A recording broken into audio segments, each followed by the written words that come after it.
Praise thy holy name. Praise thy holy name. Hallelujah. இந்த காலை கர்த்தருடைய மகிமை நம்மை நிரப்பட்டும். Hallelujah. ஸ்தோத்திரிக்கிறோம் ஸ்தோத்திரிக்கிறோம் ஸ்தோத்திரிக்கிறோம் ஸ்தோத்திரிக்கிறோம் ஸ்தோத்திரிக்கிறோம் ஸ்தோத்திரிக்கிறோம் ஸ்தோத்திரிக்கிறோம் ஸ்தோத்திரிக்கிறோம். நல்ல கண்ணேர் ஆண்டவரை ஸ்தோத்திரிப்போம். இந்த காலவெளியிலே கர்த்தருடைய வல்லமை நமத்தில் இறங்க, தேவனுடைய மகிமை வெளிப்பட. ஓ ஹalleluya hallelujah hallelujah. Thank you Holy Spirit of God, Holy Spirit of God, Holy Spirit of God. உடைய மகிமை இந்த காலவெளியிலே இறங்கட்டும், உடைய வல்லமை இறங்கட்டும், உடைய கிருபை இறங்கட்டும். ரத்தத்தால் செய்யும் ரத்தத்தால் செய்யும் ரத்தத்தால் செய்யும். ஓ thank you Father. பிதாவாகிய தேவனை ஸ்தோத்திரம் பண்ணுகிற காலவெளியிலே ஹalleluya ஸ்தோத்திரம். பரிசுத்த ஆவியாகிய தேவனை ஸ்தோத்திரிப்போம். ஸ்தோத்திரம் ஸ்தோத்திரம் ஸ்தோத்திரம்.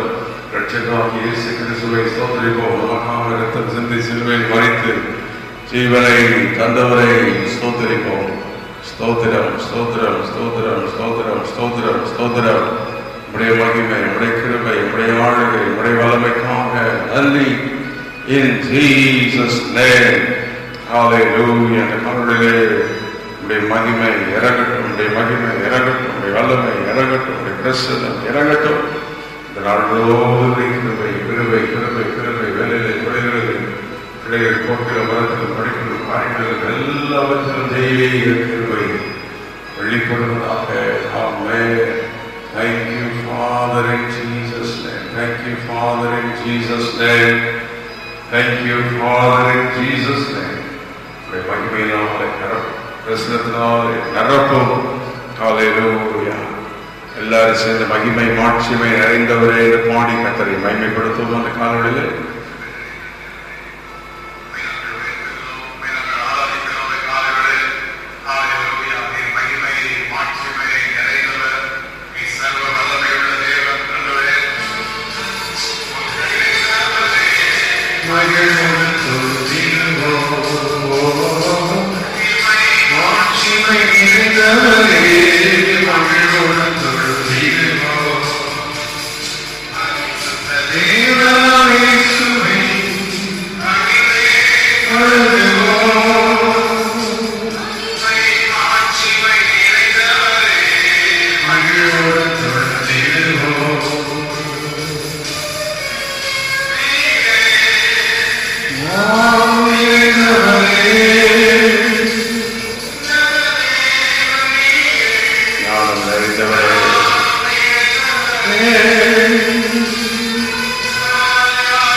மகிமை செலுத்தினார்.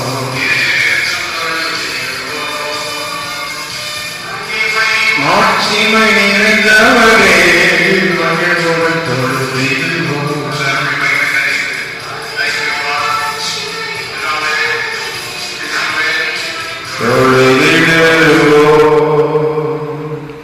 நல்ல காரணங்களுக்காக ஆண்டவருக்கு நன்றிகளை செலுத்தி ஆண்டவர் நம்முடைய ஜப சத்தத்தை அவர் கேட்டுக்கொண்டிருக்கிறார். அவர் சர்வ வல்லமை உள்ள தெய்வம், கூப்பிடுதலுக்கு செவி கொடுக்கிறவர், கூப்பிடும் பொழுது பதில் தருகிறவர். இன்று காலை நம்முடைய கூப்பிடுதலுக்கு அவர் பதில் தருவாராக. நம்மோடு வேத வஸ்திரத்தின் மூலம் தெய்வன் பேசுவாராக. ஒரு வேத பகுதி வாசித்து தொடர்ந்து ஜபிக்க போகிறோம். மத்தேயு 3:11 1ஆம் அதிகாரம் 11ஆம் வசனம். மனம் திரும்புவதற்கென்று நான் ஜலத்தினால் உங்களுக்கு ஞானஸ்நானம் கொடுக்கிறேன். எனக்கு பின் வருகிறவர் என்னிலும் வல்லவராக இருக்கிறார். அவருடைய பாத ரட்சைகளை சுமக்கிறதற்கு நான் பாத்திரன் அல்ல. அவர் பரிசுத்த ஆவியினாலும் அக்கினியினாலும் உங்களுக்கு ஞானஸ்நானம் கொடுப்பார். இங்கே ஜான் த பேப்டிஸ்ட், யோவான் இந்த மகிமையான சீஷன் இயேசுவை பற்றி சொல்லுகிறதை பார்க்கிறார். அவர் 2 விதமான ஞானஸ்நானத்தை பற்றி சொல்லுகிறார். ஒன்று, தண்ணீர் மூழ்கி எடுக்கிற ஞானஸ்நானம். இரண்டாவது, பரிசுத்த ஆவியில் மூழ்கி அவருடைய வல்லமையை பெற்றுக்கொள்கிற ஞானஸ்நானம். Two-fold baptism. Be immersed in water, be immersed in the power of the Holy Spirit. பரிசுத்த ஆவியானவரை மேலோட்டமாக பெற்றுக்கொள்ளலாம், ஏதோ சாதாரணமாக பெற்றுக்கொள்ளலாம், அது நிறைவாக பெற்றுக்கொள்ளலாம். நிறைவான அதான் இமர்ஷன். இங்கே அவர் சொல்லும் பொழுது ஜான் த பேப்டிஸ்ட், மனம் திரும்புதலுக்குன்னு நான் ஜலத்தில் உங்களை இம்மர்ஸ் பண்ணி ஞானஸ்நானம் கொடுக்கிறேன். ஆனால் உங்களை பரிசுத்த ஆவிக்குள் இம்மர்ஸ் பண்ணுகிற இயேசு வருகிறார். ஆண்டவராக இயேசு கொடுப்பார்கள். அந்த மத்தேயு 3ஆம் அதிகாரத்திலே நாம் பார்க்கும் பொழுது முதலாவது போய் ஞானஸ்நானம் பெற்றுக்கொள்கிறார். 16ஆம் வசனம், மத்தேயு 3:16 இயேசு போய் ஞானஸ்நானம் பெற்று கரையேறின உடனே இயேசு போய் தண்ணீருக்குள் சென்று மூழ்கி ஞானஸ்நானம் பெற்றுகிறார். ஞானஸ்நானம் என்பது தேவனுடைய நீதி. It is the righteousness of God என்ற 15ஆம் வசனம் இயேசுவே சொல்கிறார். இப்படி எல்லா நீதியையும் நிறைவேற்றுவது நமக்கு ஏற்றதாக இருக்கிறது என்று சொல்கிறார். இயேசு ஞானஸ்நானம் பெற்ற பிற்பாடுதான் பரிசுத்த ஆவியானவர் அவர் மேல் இறங்கி வந்தார். தேவ ஆவி புறாவை போல இறங்கி அவர் மேல் வந்தார். Two-fold experience in the life of the Christians. கிறிஸ்துவுக்காக வாழ விரும்புகிறவர்களுக்கு, தேவனுக்கு வல்லமையாக வாழ விரும்புகிற ஒவ்வொரு விசுவாசித்த ஊழியர்களுக்கும் தேவன் கொடுக்கிற அனுபவங்கள். There are so many experiences in Christian life with Jesus Christ. இது முதலாவது தண்ணீருக்குள் ஞானஸ்நானம் பெற்று அவரோட ஐக்கியப்படுதலை குறிக்கிறது. இரண்டாவது, அவருடைய வல்லமையினால் இம்மர்ஸ்ட் ஆகி நிரப்பப்பட்டு ஆண்டவருடைய வல்லமையினால் நிரப்பப்படுவதை இங்கே பார்க்கின்றோம். இந்த பரிசுத்த ஆவியினால் உங்களை அவர் ஞானஸ்நானம் கொடுப்பார். இந்த தேவனுடைய வல்லமை நாம் வாழ்வில் அவசியம். இன்று காலை ஆண்டவராக்கி கேளுங்கள். ஆண்டவரே, தண்ணீருக்குள் மூழ்கி ஞானஸ்நானம் பெற்றது போல உங்களுடைய ஆவிக்குள் நான் முழுகணும், உங்களுடைய ஆவியில நான் நிறையணும், என்னை நிரப்பும், என்னை நிரப்பும். மழை பெய்யும் போது நீங்கள் மழைக்குள் அப்படியே போனால் மழையை அப்படியே நிரப்பி மட்டும்தான் தண்ணீருக்குள் இறங்கி குளிக்க இறங்கினால் உங்களை நிரப்பும். இப்படிதான் நம்ம ஆண்டவர் நிரப்பணும், சேச்சுரேட் பண்ணணும், ஆவியானவர் நம்ம நிரப்பணும். ஆகவே இந்த பரிசுத்தாவினுடைய நிறைவை நாம் விரும்ப வேண்டும். அப்போஸ்தலர் 1:4 நீங்களோ பரிசுத்தாவியினால் என்று ஞானஸ்நானம் பெறும்படி என்று சொல்லி அங்கே சொல்லுவதை பார்க்கிறோம். ஆகவே வேதாகமம் முழுவதிலும் பரிசுத்தாவியானவரை நிரப்பப்பட வேண்டும், பரிசுத்தாவினுடைய வல்லமையினால் நாம் நிரப்பப்பட வேண்டும் என்று அங்கே சொல்லுகிறார். அப்போஸ்தலர் 1:4 அன்றியும் அவர் அவருடைய கூடி வந்திருக்கும் அவர்களை நோக்கி, யோவான் ஜலத்தினால் ஞானஸ்நானம் கொடுத்தார், ஆனால் நீங்கள் சில நாளுக்குள் பரிசுத்த ஆவியினால் என்ன பெறுவீர்கள்? ஞானஸ்நானம் பெறுவீர்கள். பாருங்க, இயேசு டைரக்டா சொல்றார், you will receive the baptism of the Holy Spirit. See, baptism of the water, baptism in the Holy Spirit. இன்று காலை தேவன் இவைகளை செய்ய விரும்புகிறார். இந்த காலையில் யாரோட பேசிக் கொண்டிருக்கிறார்? இப்பொழுது இந்த அதிகாரிகளோடு பேசும் பொழுது உங்களுக்கு இப்படிப்பட்ட அனுபவங்கள் வேண்டும் என்று மனதாக அதை ஏற்றுக்கொள்ளுங்கள். வேறொடத்தில் கேளுங்கள். இந்த அனுபவங்கள் ஆசீர்வாதமாக இருக்கும்.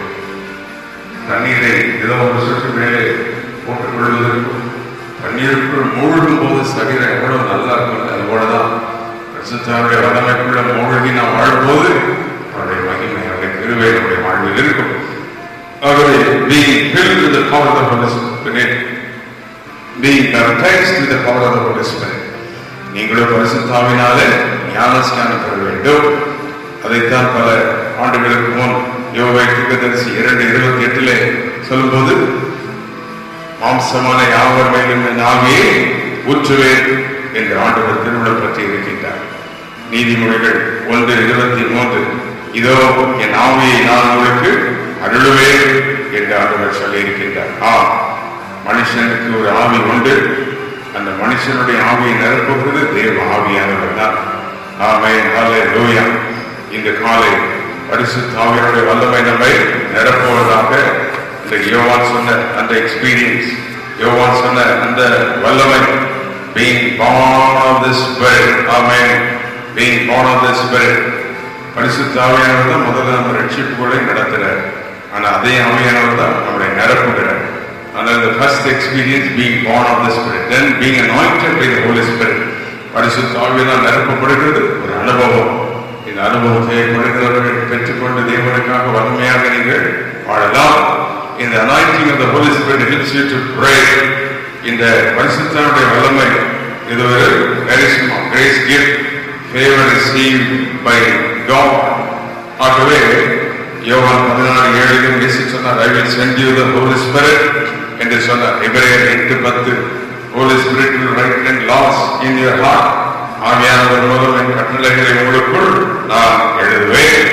கவனிங்கள், ஸ்பிரிட் ஆவி என்பது வெறும் ஆவி அல்ல. Our God is not just a spirit of God, but he is a speaking God. பேசுகிறவர். இந்த ஆவியானவர்களோட இருந்தா பேசிட்டே இருப்பார், உங்களை நடத்திக்கிட்டே இருப்பார். இந்த ஆவியானவர் வித்தியாசமாக. உலகத்தில் உள்ள மற்ற ஆவிக்கும் பரிசுத்த ஆவியானவருக்கும் வித்தியாசம் உண்டு. இந்த பரிசுத்த ஆவியானவருக்குள்ள வந்தீங்கன்னா உங்களுடைய realm of the faith கூட கொண்டு போவார். பரிசுத்த ஆவியானுடைய விசுவாச ஏரியாக்குள்ள கொண்டு போவார், வசனத்துக்குள்ள கொண்டு போவார், அற்புதங்களுக்குள்ள கூட கொண்டு செல்வார், ஆசீர்வாதங்களுக்குள்ள கொண்டு செல்வார். பரிசுத்த ஆவியானவர் இப்படிப்பட்ட மகிமையான காரியங்களை நமக்காக செய்வார். ஆகவே இந்த பரிசுத்தாவை நிரம்பும் போதுதான் எக்ஸ்டசி, பரவசம் வருகிறது, பரவச பேச்சு கிடைக்கிறது, ஆவிலை நிறைந்து பேச முடிகிறது. இந்த ஆவிலை நிறைந்து பேசும்போதுதான் ரகசியங்களை நாம் பேசுகிறோம். அதனால உங்க ஓன் லாங்குவேஜ்ல ஆவியில ஜெபம் பண்றதுக்கும் பரிசுத்தாவில நிறைஞ்சு ஜெபம் பண்ணும் போதுக்கும் வித்தியாசம் இருக்குது. அந்த பரிசுத்தாவில நிறைந்து நாம ஜெபிக்கும் போது சத்துரதை கண்டுகொள்ள முடியாது. அதனால இந்த பரிசுத்தாவியவர் நமக்கு கொடுக்கிற முதல் கிஃப்ட் அந்நிய பாஷை வரம், தேவனோடு பேசுகிற இந்த வரம் நமக்கு கிடைக்கிறது. இந்த அந்நிய பாஷை வரத்தின் மூலம் தேவனிடம் பேசலாம், கர்த்தர் நம்மோடு கூட பேசுவார். அந்த அந்நிய பாஷை வரம் தேவன் நமக்கு கொடுத்த ஒரு அடையாளம். உங்களுக்கு சோர்வுகள் பலவீனம் இருக்கும்போது அவையில நிறைஞ்சு அந்நிய பாஷையில ஜெபித்தா பலவீனம் நீங்கும், இளைப்பாறுதல் உண்டாகும். ஆகவே ஆவியில நிறைவேறுங்க. பாருங்கள், God is powerful. He does whatever he pleases, whatever is good for his people. நம்முடைய ஜனங்களுக்கு எது நன்மையோ அதை தான் செய்வார். அதனால ஆண்டவர் தான் பரிசுத்த ஆவியில நிறைந்து இப்படி பேசக்கூடிய கிருபைகள் அவர் தான் கொடுக்கிறார். அதனால இதுல ஃபேக் இருக்கும், ரியல் இருக்கும். நம்ம தான் ரியலை கண்டுபிடிச்சுக்கிடணும். உலகத்தில் எல்லாத்தையும் டூப்ளிகேட் இருக்கதான் செய்யும். ஆகவே மிக கவனமாக சரியான தேவ வல்லமையினால் நிரப்பப்பட்டு விட்டால் நம்முடைய வாழ்வு சரியான வாழ்வு, சரியான வசனம், சரியான தேவ ஊழியர்கள், சரியான ஆராதனை வழியாக நாம் சென்றால் இந்த தேவ வல்லமையை பெற்றுக் கொள்ளலாம். ஆகவே இந்த பரிசுத்த ஆவியானவருடைய வல்லமையை பெற்றுக்கொண்டு ஆண்டவரோடு இருக்கும்போது தேவனுடைய பரலோக ராஜ்யத்தின் ரகசியங்கள், மத்தேயு 13:14 பரலோக ராஜ்யத்தின் ரகசியங்களை நாம் அறிந்து கொள்ளலாம். தேவனுடைய ராஜ்யத்தின் ரகசியங்களை அறிந்து கொள்ளலாம், விசுவாசத்தின் ரகசியங்களை அறிந்து கொள்ளலாம், ஞான ரகசியங்களை கற்றுக்கொள்ளலாம், ஊழியம் செய்கிறவர்கள் ஊழிய ரகசியங்களை கற்றுக்கொள்ளலாம். இந்த பரிசுத்த ஆவியின் நிறைவு நம்முடைய வாழ்வுக்கு மிக முக்கியமான ஒன்று. ஹல்லேலூயா. லவ் அண்ட் கம்பேஷன், அன்பும் மனதிருக்கும் தான் இந்த பரிசுத்தனுடைய வல்லமை நம்முடைய வாழ்வில் கொண்டு வரும். அதைத்தான் யோவான் சொன்னார். எனக்கு பின் ஒருவர் வருகிறார், அவருடைய ஆவியினால் நிரப்பி விடுவார். அவ்வளவுதான். அந்த ஆவியினால் நிரம்பிவிட்டால் நீங்கள் மனதிற்கும் அன்புள்ளவர்களாக மாறிவிடுவீர்கள். ஆமென். ஹல்லேலூயா. இது காலை யாரோ ஒருவரோடு பேசிக் கொண்டிருக்கிறார், யாரோ ஒருவரை பலப்படுத்தி கொண்டு இருக்கிறார். சிலர் சொல்வார்கள் 1 கொரிந்தியர் 13 அன்புதான் பெரியது என்று சொல்லி இருக்கிறது என்று சொல்வார்கள். ஆம், அன்பும் தேவை. ஆனால் வெறும் அன்பை வைத்து பிசாசை விரட்ட முடியாது. வெறும் அன்பை வைத்து வியாதிகளை சுகமாக்க முடியாது. வெறும் அன்பை மட்டும் வைத்துக் கொண்டு இதை செய்ய முடியாது. ஆனால் அன்போடு கூட பரிசுத்தனுடைய வல்லமை வரங்கள் இருந்தால் பிசாசை ஜெயிக்கலாம், வியாதிகளை சுகமாக்கலாம், ஊழியர்களை செய்யலாம், ரகசியங்களை அறியலாம், வல்லமையான தேவனுக்கு காரியங்களை செய்யலாம், குடும்பத்துக்கு எதிராக இருக்கிற செய்வனை போராட்டங்களை மேற்கொள்ளலாம். உலகம் முழுவதும் அன்பினால் நிரப்பப்பட்ட மக்கள் ஏராளமாக இருக்கிறார்கள். உண்மைதான். அந்த அன்பினால் நிரப்பப்பட்ட மக்களுக்காக சோதரம். ஆனால் அந்த அன்போடு கூட வரங்களும் நிறைந்தால், எப்படி நாணயத்திற்கு 2 பக்கம் இருக்குது போல அன்பும் வேண்டும், வரங்களும் வேண்டும். சொல்லுங்க, அந்த காலையில் வரங்களும் வேண்டும், அன்பு வேண்டும். இந்த காலையில் தேவனுடைய கிருபையை தருவாராக. ஆனா இந்த அன்பை ஊற்றுகிறதும் பரிசுத்த ஆவியானவர் தான். ரோமர் 5:5 love of God is poured upon your heart. இந்த ஆவியானவர் கொடுக்கிற அன்பு அது வித்தியாசமானது. உலகத்துல உள்ள அன்பு வித்தியாசமானது. ஆகவே தேவன் கொடுக்கிற அன்பு இது ரியல் லவ், ஹோலி லவ், பரிசுத்த அன்பை தேவன் நமக்கு தருகிறார். ஆகவே இன்று காலை மத்தேயு 3:11 வாசித்தது போல, எனக்கு பின் ஒருவர் வருகிறார், அவர் எங்கிலும் அல்லவர், அவருடைய பரிசுத்த ஆவியினாலே நிரப்புவார். அந்த பரிசுத்த வல்லமையினால் நாம் நிரப்பப்பட வேண்டும். இந்த வல்லமையினால் நாம் தொடர்ந்து நிரப்பப்பட்டுக் கொண்டிருக்க 4 காரியங்கள். மனம் திரும்பிக் கொண்டே இருக்க வேண்டும். இயேசுவின் இரத்தத்தால் கழுவப்பட்டுக் இருக்கணும். அப்போஸ்தலர் 2:38 repent and receive the Holy Spirit. ஏன் அனைவருடைய வாழ்வில் அவனுடைய வல்லமையில் இருந்தால் மனம் திரும்ப மாட்டார்கள், அறிக்கையிட மாட்டார்கள், இயேசுவின் இரத்தத்தால் கழுவப்பட மாட்டார்கள். அதுக்காக எப்பொழுது போய் பாவி பாவி என்று சொல்ல வேண்டிய அவசியம் இல்லை. ஆனால் தேவனிடத்திலே போய் உங்கள் நிலை உண்மையாக ஒத்துக்கொண்டு தினந்தோறும் இரத்தத்தினால் கழுவப்பட வேண்டும். பாவங்களை இறக்கிட்டு மன்னிப்பு பெற்றுக் கொள்ள வேண்டும். ஒப்புரவாகாதவர்களோடு ஒப்புரவாக்கிக் கொள்ள வேண்டும். இந்த மனம் திரும்புதல் தான் உங்களுடைய வல்லமையை கொண்டு வரும். 2வது காத்திருக்கணும். 1:5 the Holy Spirit comes upon those who wait. தேவனுடைய ஆவிக்காக காத்திருக்கணும். பரிசுத்தருடைய வல்லமையை பெற்றுக் கொள்கிறவர்கள் காத்திருக்கிறத நீங்க கேட்டீங்கன்னா காத்திருந்து, இன்னைக்கெல்லாம் உலகத்துல கூட ஒரு IAS அதிகாரியா மாறணும், தலைவனா மாறணும் தான் எப்படி காத்திருக்கிறாங்க, எவ்வளவு ஸ்ட்ரெயின் பண்றாங்க, படிக்கிறாங்க. ஆனா ஆண்டவருடைய வல்லமை நமக்கு தர ஆயத்தமா இருக்கிறார். இருந்தாலும் காத்திருந்துதான் பெற்றுக் கொள்ளணும். ஏன் காத்திருக்க சொல்ற? உங்களுக்கு கட்டாயம் வேணும்னு அவருக்கு தெரியும், அப்பதான் அவர் தருவார். ஏன் காத்திருக்க சொல்ற? அதன் மேல வாஞ்சியா இருக்கிறத அவர் கண்டுபிடித்துதான் தருவார். ஏன்னா இது விலையில் மதியாத விலைமதிக்க முடியாத முத்து. இதை ஆண்டவர் தருவது ஞானமாக தான் தருவார். ஆகவே wait and receive. 1வது ask and receive. Continuously we asking him. ஆண்டவரிடத்தில் கேட்டு பெற்றுக்கொள்ள, ஜெபத்தில் இதை கேட்டு பெற்றுக்கொள்ளணும். லூக்கா 11:11 கேட்டு பெற்றுக்கொள்ளுங்க. 4வது thirst. ஏசாயா 44:3 தாகம் உள்ளவன் மேல் ஆவியை ஊற்றுவேன். ஆண்டவர் மேல ஒரு வாஞ்சை. கவனிங்கள், இந்த உலகத்துல தாகம் இல்லாம இதை பெற்றுக்கொள்ளவே முடியாது. வேலை கூட வேண்டும்தான் ஆண்டவரே இந்த வேலையை நல்லா போடணும்னு சொல்லி நல்ல தாகத்தோடு ஜெபிக்கணும். வரங்களுக்கு தாகத்தோடு இருக்கணும், கிடைச்சா கிடைக்கணும் அப்படின்னு சொல்லி நாம தாகத்தை பார்க்கிறோம்.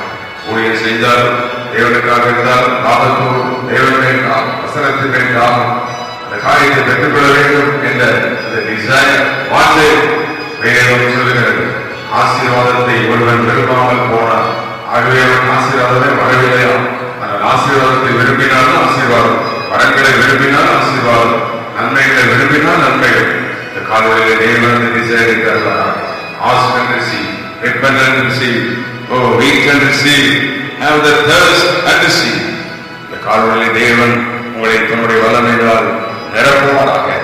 அந்த மத்தேயு 3:11 எனக்கு பின் ஒருவர் வருகிறார், அவர் என்னிலும் அல்லவர், உங்களுடைய அக்கினியினாலே ஞானஸ்நானம் கொடுப்பார். இந்த காலையிலே பரிசுத்த ஆவியினுடைய அக்கினி உங்களை நிரப்பட்டு இதுவரை கொஞ்சம் கொஞ்சம் ஆண்டுடைய வல்லமை அனுபவித்திருந்த முழுமையான தேவனுடைய வல்லமையை இந்த காலையிலே கர்த்தர் உங்களுக்கு தருவாராக. முழுமையானவருடைய மகிமையினால் உங்களை நிரப்புவாராக. முழுமையான அக்கினியினால் உங்களை நிரப்புவாராக. ஹல்லேலூயா. உம்மை நாங்கள் ஸ்தோத்திரிக்கிறோம். எல்லா ஆண்டவருக்கு நன்றிகளை செலுத்தி இந்த காலையிலே அவருடைய வல்லமை நம்மை நிரப்பட்டும். ஹல்லேலூயா. அவருடைய மகிமை நிரப்பட்டும். அவருடைய வல்லமை நம்மை நிரப்பட்டும். ஹல்லேலூயா. தேவ பிரசன்னம் இறங்கி வரட்டும். அவருடைய மகிமை நம்மை நிரப்பட்டும். ஹல்லேலூயா. எலியாவின் பலிபீடத்தில் இறங்கின அக்கினியை பாடிக்கொண்டிருக்கும் போதே கர்த்தர் நம்மை நிரப்புவாராக. காணொளியிலே புதிய அக்கினியினால் புதிய வல்லமையினால் தேவ நம்மை நிரப்புவாராக.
காலையுடைய மகிமை ஒவ்வொரு இடத்தையும் இப்பொழுது நிரப்புவதாக. வல்லமை ஒவ்வொரு இடத்தையும் நிரப்பட்டும். அக்கினி ஒவ்வொரு இடத்தையும் நிரப்பட்டும். ஹல்லேலூயா. எல்லா கண்களுக்கு இருக்கிறவர்கள் கர்த்தரை சோதரனோடும் கர்த்தருடைய மகிமையினால் நிரப்பப்படுங்க. தேவ வல்லமைகளை நிரப்பிவிட்டால் பிசாசுகளை நிரப்ப முடியாது. வியாதிகளை நிறைத்து விட முடியாது. Nothing can fill and destroy when you are filled with the power of the Holy Spirit. இந்த காலை இந்த மகிமையினால் நிரப்புவாராக. இணைந்து ஸ்தோத்திரங்களை ஜெபிப்போமா? சர்வ வல்லமையுள்ள தேவனே, இந்த காலை உடைய பிரசன்னத்தில் வர எங்களுக்கு கொடுத்த கிருபைக்காக நன்றி. எனக்கு பின் ஒருவர் வருகிறார். உங்களை அக்கினியினால் ஞானஸ்நானம் கொடுப்பார். இந்த காலை இணைந்து ஜெபிக்கிற பிள்ளைகள் ஒவ்வொருவரையும் ஆவியினால் இறக்குகிறது.